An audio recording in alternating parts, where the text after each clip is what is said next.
dahil sa inyong pagsasakripisyo, dahil sa inyong pag-aayon, kami nakapasok sa langit. May ibang naman kayo ang bibig natin. Parang gano'n, tinutulungan natin sila na makapasok sa langit, at pag nasa langit na sila, babalik sila sa atin para tayo na magtulungan. Magpapasalamat sila sa atin. Now, ang pag-aayon mo ay hindi naman sinasabi nag-aayon ako ng sasakripisyo ako para mahalin ako ng Diyos. Hindi ganun. Nag-aayon ako, nag-aayon ako ng sakripisyo dahil ito ang sagot ko sa pagmamahal ng Diyos na ibinigay niya sa akin. Oo, walang-una pa man. Kaya sabi ng Diyos, I have loved you with an everlasting love.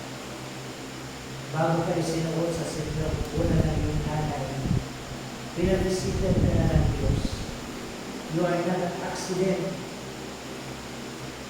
Ginano ka na ng Diyos, pinag-isipan ka na ng Diyos.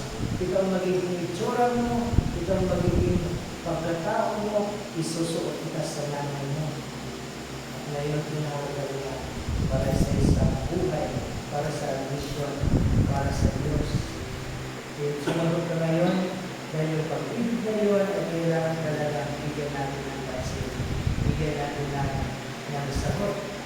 Hindi tayo ulitin pa na, hindi tayo dito dahil sa gusto natin mahalin tayo ng Diyos at ito tayo para sa ibig natin ang pagmamahal na binagay nito sa atin ng unang naman.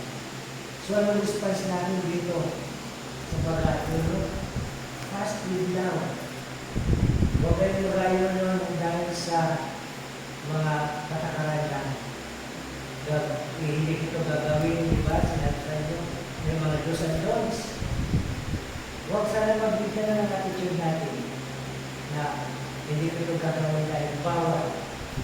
Hindi ko ito gagawin dahil kasama ito sa mga do's and don'ts. Hindi yun ang tamang attitude sa pag-aayon. Ibig sabihin, fast with love, fast with charity. Nung ibig sabihin, gagawin ko ito, hindi ko ito gagawin, hindi dahil sa bawal ito, kundi gagawin ko ito dahil sa aking pagmamahal.